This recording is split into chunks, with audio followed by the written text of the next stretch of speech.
Υπάρχουν ιστορίες στο Hollywood που ξεθοριάζουν με την πάροδο του χρόνου. Και υπάρχουν και αυτές που επιστρέφουν χρόνια αργότερα πιο βαριές, πιο σκοτεινές και αδύνατο να αγνοηθούν. Στα 62 της χρόνια, η Demi Moore μιλάει επιτέλους με μια διάβγεια που δεν είχε ποτέ στα 20-30 ή ακόμα και στα 40 της. Για πρώτη φορά αποκαλύπτει τι πραγματικά συνέβη πίσω από τις κλειστές πόρτες του γάμου της με τον Άστον Κούτσερ. Τα μυστικά που κουβαλούσε τον πόνο που έκρυβε και την αλήθεια που προσπαθούσε να προστατεύσει για πάρα πολύ καιρό. Αυτό που κρατούσε σιωπηλό για σχεδόν 2 δεκαετίες έχει πλέον γίνει η εξομολόγηση που αναδιαμορφώνει όλα όσα νομίζαμε ότι ξέραμε για την ιστορία αγάπης τους. Η αρχή ενός έρωτα που έμοιαζε με θαύμα. Όταν η Demi Moore γνώρισε τον Άστον Κούτσερ τον Μάιο του 2003 ήταν 40 ετών και ακόμα συναρμολογούσε τα θρηματισμένα απομεινάρια του διαζυγίου της από τον Μπρους Γουίλις. Ο Άστον, μόλις 25 ετών τότε, μπήκε στη ζωή της με ένα είδος ζεστασιάς και γοητείας που δεν είχε νιώσει εδώ και χρόνια. Άκουγε, θαύμαζε, λάτρευε, τουλάχιστον έτσι φαινόταν. Η πρώτη τους μεγάλη συζήτηση κράτησε 8 ώρες. Ένας άμεσος συναισθηματικός δεσμός που έκανε την Ντέμι να πιστέψει ότι είχε βρει κάποιον που αποδεχόταν όχι μόνο τη φήμη της, αλλά και τα σπασμένα της σημεία. Μέσα το τι i bedåelse till en din. Där så att det ligger där skutade det här arsendo anades mate. Ασκήρ Σέγετιαν ήταν εστιάστον Ζιαντιαν γνώρισε τις κόρες της ακόμη και τον Μπρους Γουίλις, κάτι σχεδόν ανήκουστο στη δυναμική των πρώην συζύγων του Hollywood. Μέχρι τον γάμο τους στις 24 Σεπτεμβρίου 2005, ο κόσμος τους είχε ήδη χαρακτηρίσει ως το τέλειο παράδειγμα ενός σύγχρονου παραμυθιού. Ένωσαν οικογένειες, δημιούργησαν μαζί μια εταιρεία παραγωγής και επένεσαν δημόσια ο ένας τον άλλον σαν η σχέση τους να είχε ξαναγράψει τους κανόνες της αγάπης, αλλά πίσω από αυτή την εικόνα είχε ήδη ξεκινήσει μια προσωπική τραγωδία. Μόλις 2 χρόνια πριν από τον γάμο τους, η Ντέμι είχε υποστεί μια καταστροφική αποβολή στον 6ο μήνα της εγκυμοσύνης της. Είχαν ήδη επιλέξει ένα όνομα εφημέριος Ρέι. Η απώλειά του συγκλώνησε βαθιά. Η Ντέμι κατηγορούσε τον εαυτό της. Ήταν νηφάλιε για σχεδόν 20 χρόνια, αλλά σε μεταγενέστερες συνεντεύξεις παραδέχτηκε ότι περιστασιακά κάπνιζε και έπινε στην αρχή της εγκυμοσύνης. Και δεν σταμάτησε ποτέ να αναρωτιέται αν προκάλεσε τον θάνατο του ίδιου της του παιδιού. Αυτή η ενοχή έγινε ένα αόρατο τείχος ανάμεσά τους ακόμα και όταν προσπαθούσαν να κάνουν εξωσωματική γονιμοποίηση, θεραπείες γονιμότητας και υιοθεσία. Ο Άστον είπε ότι η απώλεια τον έκανε να συνειδητοποιήσει ότι ήταν έτοιμος για την πατρότητα. Αλλά η Ντέμι ένιωσε ότι την όθησε σε ένα μέρος συναισθηματικού σκοταδιού που δεν είχε ξαναζήσει. Αυτή η τραγωδία ήταν η πρώτη ρογμή στον γάμο τους, μια πληγή που κανένας από τους δύο δεν ήξερε πώς να γιατρέψει. Και όπως θα απέδειξε ο χρόνος, η στενοχώρια δεν ήταν το πιο σκοτεινό μυστικό που θα έπρεπε να κουβαλάει για εκείνον. Το τίμημα που πλήρωσε για να κρατήσει ζωντανό τον γάμο τους. Η αποβολή άφησε την Demi Moore σε μια εύθραυστη και ευάλωτη θέση. Και αντί να επουλωθεί, άρχισε να ολισθαίνει σε παλιά μοτίβα από τα οποία είχε παλέψει τόσο σκληρά για να ξεφύγει. Μετά από σχεδόν 2 δεκαετίες νηφαλιότητας, υποτροπίασε. Αυτό που ξεκίνησε ως ένα ποτό σε στιγμές πένθους κατέληξε σε μια αργή κατάρρευση. Αλκοόλ, συνταγογραφούμενα χάπια και αυτοκατηγορία που την κατέστρεψαν από μέσα προς τα έξω. Ο Άστον προσπάθησε να την παρηγορήσει στην αρχή, αλλά με την πάροδο του χρόνου άρχισε να την απομακρύνει με τρόπους που δεν καταλάβαινε πλήρως. Ο νεαρός άνδρας που κάποτε ένιωθε σαν σωτήρας της, τώρα ένιωθε απρόσιτος. Απεγνωσμένη να σώσει το γάμο του, η Ντέμι άρχισε να κάνει οτιδήποτε πίστευε ότι θα τον έκανε να παραμείνει. Στα απομνημονεύματά της του 2019 Inside Out, αποκάλυψε μια από τις βαθύτερες πληγές που κουβαλούσε εδώ και χρόνια. Ο Άστον είχε ζητήσει τρίο και εκείνη συμφώνησε πιστεύοντας ότι το να του δώσει αυτό που ήθελε θα διόρθωνε την απόσταση μεταξύ τους. Αντίθετα, κάθε συμβιβασμός την έκανε να νιώθει μικρότερη, πιο άδεια και πιο αποκομμένη από τον εαυτό της. Αργότερα παραδέχτηκε ότι αυτές οι αποφάσεις την έκαναν να ντρέπεται, να μπερδεύεται και να αμφισβητεί την αξία της. Η ένταση μεταξύ τους κλιμακώθηκε, καθώς η Άστον έστρεψε περισσότερο την προσοχή της στην ιδέα ότι ο γάμος τους έπρεπε να είναι ανοιχτόμυαλος και μοντέρνος, ενώ η Ντέμι ένιωθε ότι έχανε την ταυτότητά της. Οι προσπάθειές της να είναι όλα όσα ήθελε εκείνος, σιγά σιγά έσβησαν τη γυναίκα που κάποτε ήταν. Και καθώς άρχισε να βυθίζεται στον εθισμό, η Άστον απομακρύνθηκε όλο και περισσότερο ένα μοτίβο που μόνο βάθινε τον φόβο της ότι δεν ήταν πλέον αρκετή. Πίσω από κλειστές πόρτες, η συναισθηματική απόσταση άρχισε να μοιάζει με μια σιωπηλή καταιγίδα. Ο Άστον ταξίδευε περισσότερο, έμενε έξω αργότερα και άρχισε να ζει σαν άντρας που δεν ένιωθε πλέον δεσμευμένος από τους όρκους του. Η Ντέμι το ένιωθε τις απουσίες αργά το βράδυ, τις δικαιολογίες στην αυξανόμενη ψυχρότητα στη φωνή του. Όλα αυτά υποδήλωναν μια αλήθεια που δεν ήταν έτοιμη να αντιμετωπίσει. Οι κόρες της άρχισαν να ανησυχούν βλέποντας τη μητέρα τους να συρρυκνώνεται κάτω από το βάρος του φόβου της ενοχής και της συναισθηματικής εγκατάλειψης. Αυτό που κάποτε ήταν ένα σπίτι γεμάτο με ανάμεικτα οικογενειακά γέλια, σιγά σιγά μετατράπηκε σε έναν χώρο έντασης και ανίποτου πόνου. Αλλά το πιο σκοτεινό πλήγμα την περίμενε ακόμα. Και όταν έφτασε διέλυσε τι λίγο είχε απομείνει από τη δύναμή της στην προδοσία που διέλυσε τα πάντα. Μέχρι το 2011, 6 χρόνια μετά τον γάμο τους, η Ντέμι Μουρ κρατιόταν από μια κλωστή.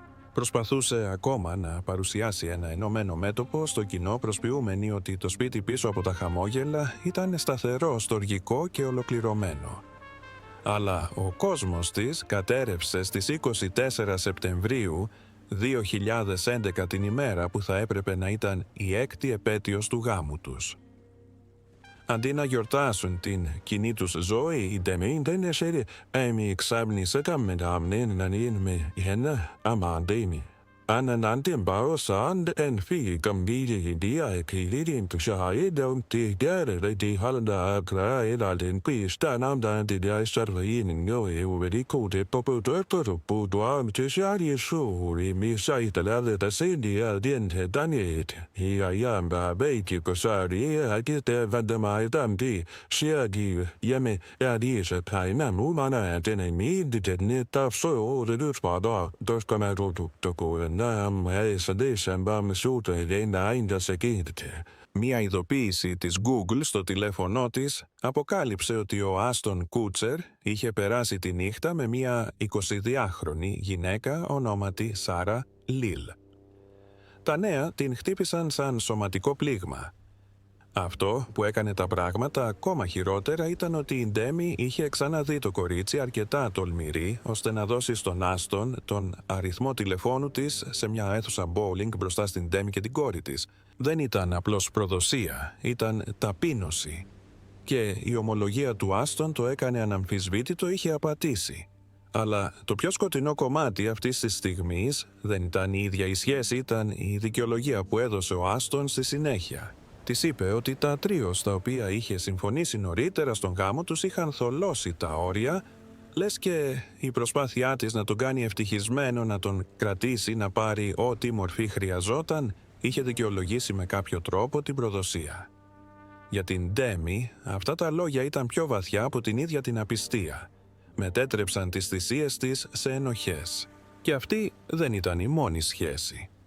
Αργότερα έμαθε για μια άλλη γυναίκα, την 21χρονη Brittany Jones, μια προηγούμενη απιστία που δεν είχε κατανοήσει πλήρως τότε. Η Άστον είχε αρχίσει να απομακρύνεται πολύ πριν συνειδητοποιήσει ότι η απόσταση ήταν μόνιμη. Λίγες μέρες αφότου ξέσπασε το σκάνδαλο, η Ντέμι αναγκάστηκε να σταθεί δίπλα στον Άστον σε μια φιλανθρωπική εκδήλωση κατά της εμπορίας ανθρώπων, προσποιούμενη ότι όλα ήταν καλά. Μέσα της έσπασε. Το κοινό δεν είδε τα τρεμάμενα χέρια στα παρασκήνια, τον πανικό που προσπαθούσε να κρύψει ή τον τρόπο που πάλευε να αναπνεύσει υπό την πίεση, να διατηρεί ένα ψέμα που δεν άντεχε άλλο. Στις 17 Νοεμβρίου 2011 ανακοίνωσε τελικά τον χωρισμό τους. Είπε ότι έπρεπε να παραμείνει πιστή στις αξίες της λόγια που ήταν απλά στην επιφάνεια, αλλά από κάτω κουβαλούσαν το βάρος μιας γυναίκας που είχε ξεπεράσει τα όρια της. Αυτό που ακολούθησε δεν ήταν επούλωση. Ήταν η πιο σκοτεινή κατάβαση της ζωής της, μια που παραλίγο να βάλει τέλος στα πάντα. Η κατάρρευση και τα χρόνια που εξαφανίστηκε. Το τέλος του γάμου της δεν έφερε στην Ντέμι περισσότερη ανακούφιση, έφερε καταστροφή. Μετά από σχεδόν 20 χρόνια νηφαλιότητας είχε ήδη αρχίσει να γλιστράει κατά τη διάρκεια του γάμου, αλλά η προδοσία και η δημόσια ταπείνωση την οδήγησαν σε πλήρη κατάρρευση. Στις 23 Ιανουαρίου 2012 αυτή η κατάρρευση έγινε αδύνατο να κρυφτεί. Η Ντέμι υπέστη κρίση κατά τη διάρκεια ενός πάρτι στο σπίτι της στο Benedict Canyon, η οποία προκλήθηκε από ένα επικίνδυνο μείγμα συνθετικής κάναβης, υποξιδίου του αζότου και εβδομάδες δίαιτας σε επίπεδο λιμοκτονίας. Οι καλεσμένοι την παρακολουθούσαν σοκαρισμένοι καθώς έτρεμε στο πάτωμα και η κλήση στο 911 που ακολούθησε σηματοδότησε την αρχή των πιο σκοτεινών χρόνων της ζωής της. Τους μήνες που ακολούθησαν, ο εθισμός της Ντέμι επιδεινώθηκε. Έπαιρνε έως και 12 χάπια βεϊκοντίν την ημέρα, συνοδευόμενα από βότκα και ενεργειακά ποτά. Έγινε αιμονή με την απώλεια βάρους, κοιτάζοντας τον εαυτό της στον καθρέφτη για ώρες, πεπισμένη ότι έπρεπε να είναι πιο αδύνατη, μικρότερη, αόρατη. Το βάρος της έπεσε σε περίπου 45 κιλά. Ο συνδυασμός εξάντλησης υποσιτισμού και ναρκωτικών προκάλεσε περισσότερες επιληπτικές κρίσεις και τρομακτικούς φόβους για την υγεία της. Αποσύρθηκε εντελώς από τη δημόσια ζωή, εξαφανιζόμενη από εκδηλώσεις, παραλείποντας εμφανίσεις στον τύπο και αποφεύγοντας όλους όσους αγαπούσε. Η κατάρρευση δεν επηρέασε μόνο την ίδια. Κατέστρεψε τη σχέση της με τις κόρες της. Η Rumor Scout και τα Λούλα περιέγραψαν εκείνα τα χρόνια ως τρομακτικά. Δεν αναγνώρισαν τη γυναίκα που είχε γίνει η Ντέμι.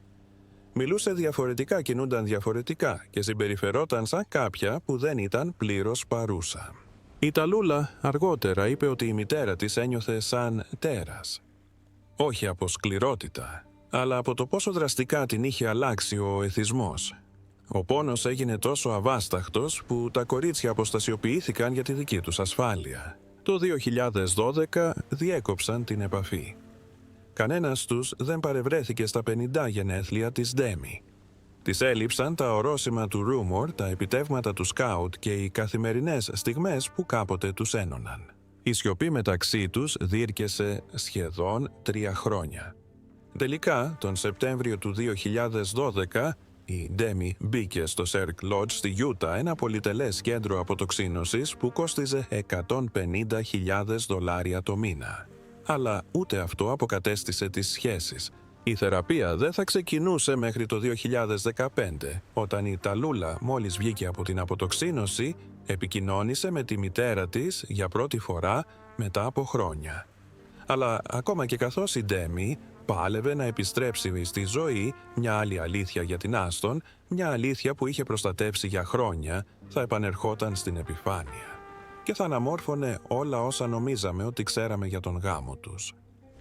Την αλήθεια που δεν ήθελε ποτέ να πει φωναχτά, καθώς η Ντέμι ξαναέχτιζε σιγά σιγά τη ζωή της μετά το 2015, έκανε κάτι που δεν είχε κάνει εδώ και χρόνια. Άρχισε να μιλάει με ειλικρίνεια. Η θεραπεία, η αποκατάσταση και η μακρά επώδυνη διαδικασία επανασύνδεσης με τις κόρες της την ανάγκασαν να αντιμετωπίσει αναμνήσεις που είχε θάψει κάτω από τον εθισμό, τη θλίψη και τον φόβο. Και καθώς ανοιγόταν στην οικογενειακή συμβουλευτική έπειτα σε συνεντεύξεις και τελικά στα απομνημονεύματά της του 2019 Inside Out, μία αλήθεια συνέχιζε να αναδύεται. Η αλήθεια που είχε περάσει πάνω από μία δεκαετία προστατεύοντας. Δεν ήταν μόνο ότι ο Άστον Κούτσερ είχε απατήσει. Δεν ήταν μόνο τα τρίο, οι δικαιολογίες ή η συναισθηματική απόσταση. Ήταν κάτι βαθύτερο, κάτι που διαμόρφωνε κάθε απόφαση που έπαιρνε εκείνα τα χρόνια. Η Ντέμι ένιωθε ότι είχε χειραγωγηθεί ώστε να πιστέψει ότι δεν ήταν αρκετά νέα, δεν ήταν αρκετά άγρια, δεν ήταν αρκετά μοντέρνα για να κρατήσει τον άντρα που αγαπούσε. Στα απομνημονεύματά της αποκάλυψε ότι ο Άστον έκανε συχνά σχόλια για τη διαφορά ηλικίας τους, αστειευόμενος με τρόπους που δεν έμοιαζαν με αστεία. Της έλεγε ότι η μονογαμία δεν ήταν πρακτική, ενθαρρύνοντάς την διακριτικά να χαμηλώσει τα όρια της.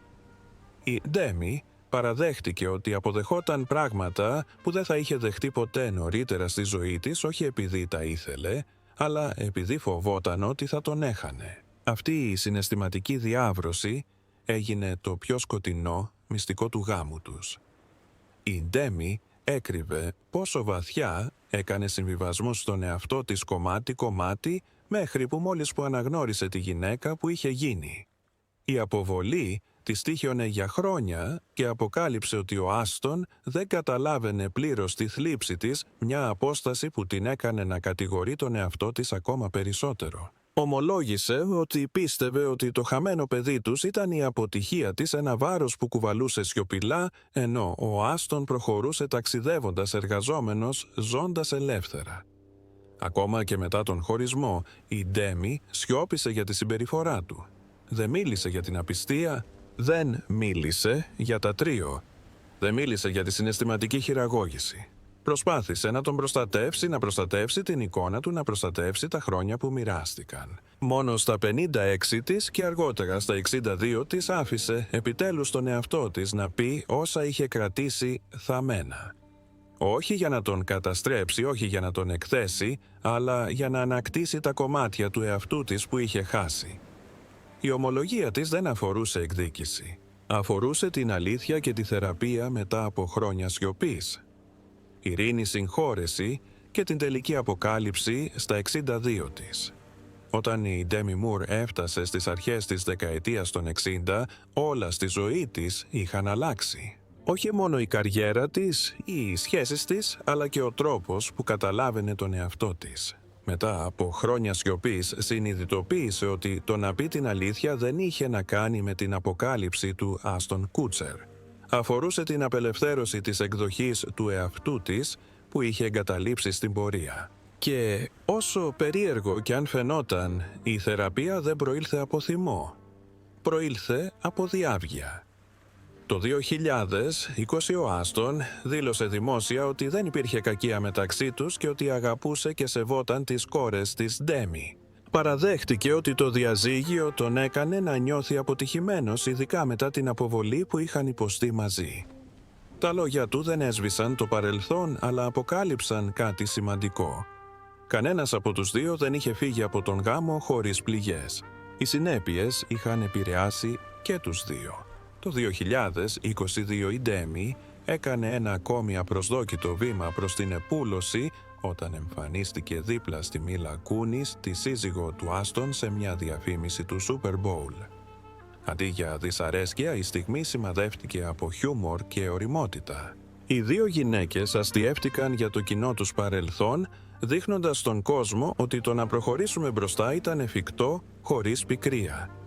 Και στο παρασκήνιο η Ντέμι και η Μίλα έχτισαν μια απίθανη φιλία, ξεκινώντας μάλιστα μαζί μια λέσχη ανάγνωσης.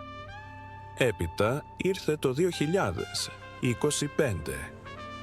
Η χρονιά που η Ντέμι μίλησε επιτέλους ανοιχτά για τα πιο σκοτεινά κομμάτια της σχέσης της με τον Άστον.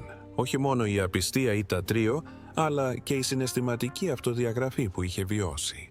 Περιέγραψε πως σιγά σιγά είχε εγκαταλείψει τα όρια της, την αυτοεκτίμησή της, ακόμη και τη φωνή της, όλα σε μια προσπάθεια να κρατήσει έναν άντρα που δεν είχε ποτέ σκοπό να την ολοκληρώσει. Αυτό, αποκάλυψε, ήταν το πραγματικό μυστικό που κουβαλούσε. Είχε χάσει τον εαυτό της πολύ πριν χάσει τον γάμο της. Αλλά αυτή τη φορά μοιράστηκε την αλήθεια με δύναμη, όχι με θλίψη. Είχε ξαναχτίσει τον δεσμό της με τις κόρες της. Είχε επουλώσει παλιές πληγές. Είχε μάθει να αγαπάει ξανά τον εαυτό της, αγκαλιάζοντας αυτό που αποκαλούσε σ' όλο συντροφικότητα μια δέσμευση να είναι ολοκληρωμένη, χωρίς να βασίζεται σε κάποιο άλλο άτομο για να γεμίσει το κενό. Στα 62 της χρόνια η Ντέμι Μουρ δεν αποκάλυψε απλώς το πιο σκοτεινό μυστικό του Άστον Κούτσερ, αποκάλυψε το δικό της ότι η σιωπή της είχε κοστίσει περισσότερο από μία στενοχώρια. Και το να μιλήσει ανοιχτά ήταν το τελευταίο βήμα για να ανακτήσει τη ζωή της. Το ταξίδι της Ντέμι Μουρ μας υπενθυμίζει ότι ακόμη και οι πιο δυνατοί άνθρωποι μπορούν να χαθούν στον έρωτα και παρόλα αυτά να βρουν το θάρρος να ξανασηκωθούν. Ποια πιστεύετε ότι ήταν η πιο οδυνηρή στιγμή στην ιστορία της? Πείτε μου στα σχόλια. Και μην ξεχάσετε να κάνετε like, share και subscribe για περισσότερες ιστορίες του Hollywood.